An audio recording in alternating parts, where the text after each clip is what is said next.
Now, remember the Fukushima nuclear disaster? Well, forget it. It's nothing to do with us, and there's no reason Britain can't have lots of nuclear reactors making electricity. The conclusions of a government-commissioned report today have been hailed by the nuclear industry, trades unions and other vested interests as giving the go-ahead for more reactors.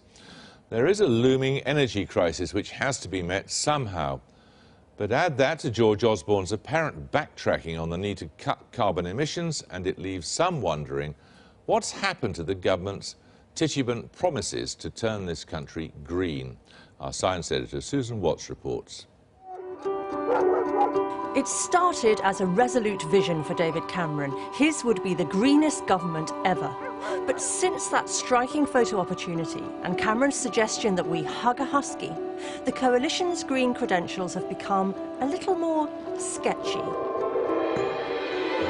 Within days of forming a government, he and his new Energy Secretary, Chris Huhne, were saying this. We've got a big opportunity here. I want us to be the greenest government ever. A very simple ambition, and one that I'm absolutely committed to achieving. Compare that to last week at the Conservative Party conference, where the government's green tinge grew slightly more faint. Britain makes up less than 2% of the world's carbon emissions to China and America's 40%. We're not going to save the planet by putting our country out of business. But we're going to cut our carbon emissions no slower, but also no faster than our fellow countries in Europe. That's what I've insisted on in the recent carbon budget. And even the Minister for Energy and Climate Change, Greg Barker, is reported to have warned that the green economy must not become a drag anchor on growth. So is the government's green picture only fading a little, or is it being rubbed out?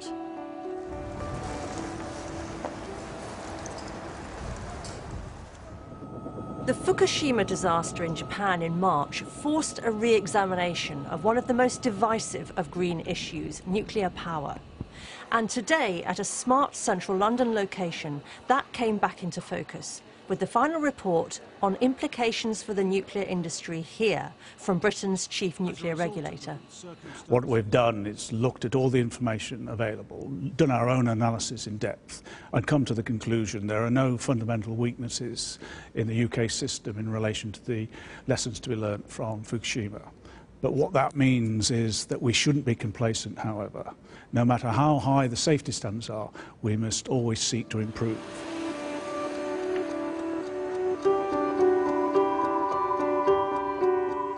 That message may provide some temporary cover for those greener parts of the coalition, desperate to show they still care about the environment.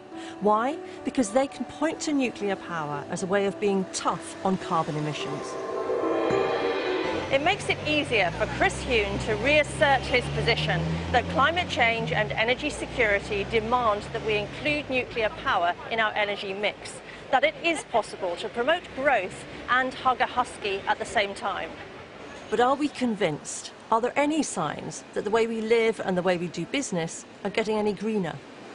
When we look across government, we do see splits in that the traditional opponents of green growth in the Treasury and some parts of the business department still seem to be holding out and not seeing the real opportunities that Britain's got to lead the world on particular technological areas and grow at the same time.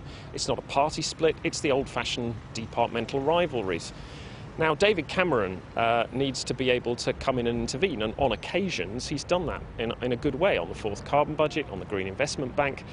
But now he's got to remember that he said vote blue, go green. He was going around government with Chris Huhne saying it was the greenest government ever. And if he's going to have trust on this issue, he's got to remember to keep sticking to what he said.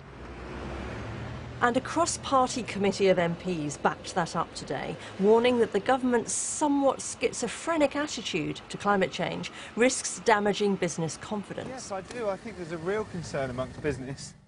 Paul Simpson's Carbon Disclosure Project collates data on how companies are doing in meeting environmental targets. He says every business, large or small, needs government to be clear about the basics, such as what future energy prices are likely to be.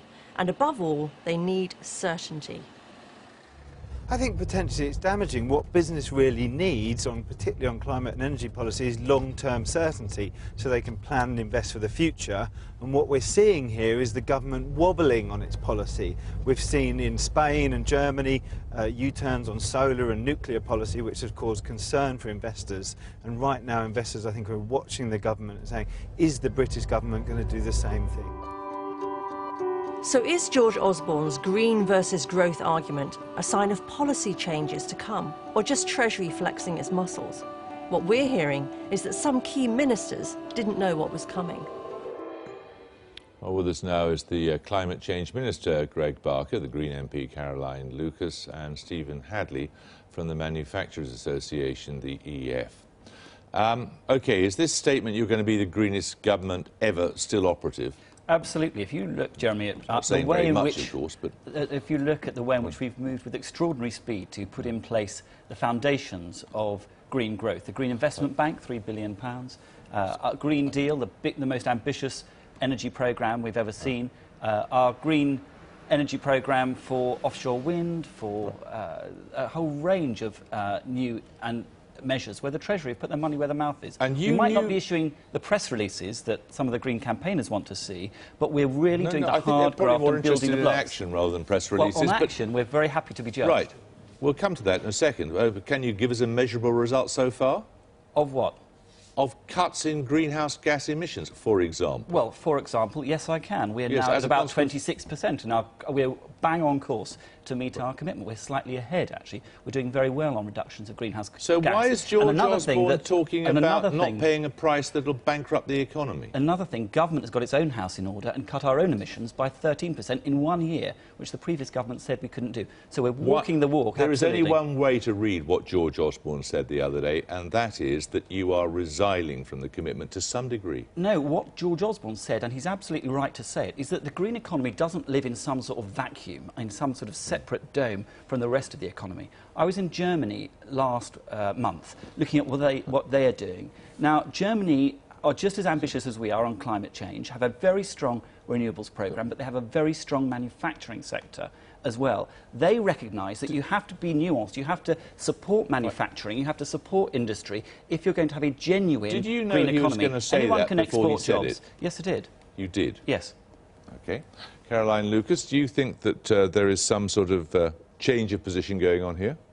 I think there absolutely is, and, you know, although Greg's trying heroically to reinterpret what George Osborne said, it was pretty clear that what he was saying was, we are going to be absolutely mediocre. I mean, you know, this idea we're not going to go any faster, we're not going to go any slower, this is supposed to be from a government claiming to be the greenest ever, supposed to be showing real leadership. Isn't it? Not if you're claiming to show real leadership on this issue, and not if you also want to get the economic benefits from doing it. Two things are not inconsistent, are they? You can be the greenest government ever and still be... You can't show international leadership, which I think is another link to being the greenest government ever, if at the same time you're saying we're actually not going to do anything very dramatic at all. And I think the real tragedy of this is that that's an economic lost opportunity as well. There are hundreds of thousands of jobs in the green economy, which this government isn't reaping because it is completely confused. So you think there's been a change of emphasis at least. And policy. How does it seem to you as a manufacturer, as an employer? The way it comes across to us is that you can be both green and go for growth at the same time. Look, we don't need your philosophy. I want to know what you think this government has decided to do about its green agenda. I think what this government has decided to do with this agenda is to stick to its targets, but to go about it in a... So you don't think there has been a change? There hasn't been a change in the targets, but what we're now seeing is much more closer working with business and also much more attention to do it in a more cost-effective way, and that's what matters. We're only going to be able to show leadership to the rest of the world if at the same time we're creating jobs. And you think there's a fixity of purpose, do you? I think the fixity of purpose in terms of reducing our carbon emissions is there. It's the approach that's changing, and I think what we're hearing now is that government is working a lot more closely with industry to deliver it. Well, you, as a good thoroughgoing green, presumably rather alarmed by closer working with business, aren't you? Not at all. There are some fantastic businesses who are showing the way on this, and the tragedy is that the government's not supporting them. The Renewable Energy Association wrote to the government just this week saying that £5.5 billion worth of investment in the green economy is now in jeopardy because the government isn't giving clear signs anymore. It's giving confused signs. The one thing industry wants is certainty. So you don't suddenly change the support being given to the renewable energy sector, solar in particular, halfway through the system. You don't suddenly change the rules of the game because that doesn't give actually referring certainty. to the renewables obligation review, which we'll be announcing very shortly, and we've actually brought that forward. So that's a slight red herring. The key thing is this government is determined to work more closely with industry, to be pragmatic. We want to be a leader in Europe. We don't want to be a carbon loaner. We don't want to simply export jobs and industry to other economies where they'll continue to pollute. How are you going to be a leader if you're saying you're not going to go any faster than any other EU country? We're not going to go faster. We're still pushing Europe, the EU, to go for a higher level of ambition. That's part of my job, to get out there and persuade other countries to join us. It doesn't actually persuade them if we say we're going to do it unilaterally anyway. And it actually adds more force to our negotiating position in Europe if we actually show what we're doing, but actually say it's contingent on a collective effort. If the more people we can bring with us, the more effective we'll be in combating climate change. George Osborne is absolutely right. On our own, we only stand for about 2% of emissions. What we have to do is bring the rest of Europe with us. Then we make a really big difference to global warming. What we have to do is to really get the economy stabilised again, and the way to do that is through investing in green industries. And this government clearly isn't doing that. But that's why so many of those industries Caroline, are actually fundamentally, challenging the this green government. economy isn't distinct from the rest of the economy. We have to really show that actually it has a future together. They are part and parcel of the same thing. We don't, as you do, see the green over here and the rest of the economy over there. I'm saying the economy actually, and the environment can be tackled together. Jobs. Jobs are at the heart of the green economy. Not just jobs in your few chosen companies. Jobs right the way across the economy. Absolutely, and you're jeopardising those, Greg. Do you have confidence? What we have confidence in is that we're seeing a change of approach here that's a more pragmatic, sensible one. I agree with what Caroline was saying, that green and the rest of the economy are not separate. Around about 2/3 of our companies in membership see big opportunities in the green area to produce new products and processes and services that will deliver the green economy. But what they're also saying is that only 1 in 8 of them are thinking of investing in this country because of the government's policies. So this approach to being a more sort of transparent, more cost-effective approach is the right way to go. When you went on that stunt with David Cameron with the Huskies, were you really trying to say with those pictures, we're going to go at the European average? We're not going at the European average. We're trying to get Europe to join us in our level of ambition. What we were saying very clearly, and David did incredibly effectively, was to take climate change and global warming from a tertiary issue at Westminster and propel it to the top. So the ambition is still the same in terms of targets, that whatever it is, 34% by 2020, it's going to stay the same. Didn't announce any change of ambition. We're absolutely committed. People don't realise how ambitious our fourth carbon budget is. This is the coalition that's committed to a 50% reduction in carbon emissions by 2027. And that is not something that you can just solve with press releases. It requires profound industrial change. Absolutely. And we need to do it, though, in partnership with the rest of the EU. Otherwise, if we're doing it in isolation from others around us, all we will see is a hemorrhaging of jobs, hemorrhaging of industry. Can you answer one point? The Climate Change Committee said specifically that there's no way we're going to meet that fourth carbon budget target unless we change budgets numbers 2 and 3. Otherwise, you've got no step change going along. There's no kind of trajectory to meet that target. You can't suddenly backload a target. Why haven't you done that? Without business certainty, without working with industry, who are going to be absolutely key to the carbon transition, if we drive our companies abroad, if we make Britain so uncompetitive... What we're talking about here is the fact that there are jobs and competitiveness in the green economy. Yes, you're saying how pleased you are that you've got this... Economy. You're saying how pleased you are that you've got this fourth carbon budget. You're not going to reach it unless you make more ambitious levels. We're actually on track to reach it. Because of the recession. If you want to be in recession between now and 2025, then you'll meet it. If you want to have a managed process... And we won't get out of recession by unduly penalising business. We've got to be pragmatic, we've got to support industry, and we need those advanced manufacturing onshore, not exporting those jobs to the rest of the EU or even further abroad.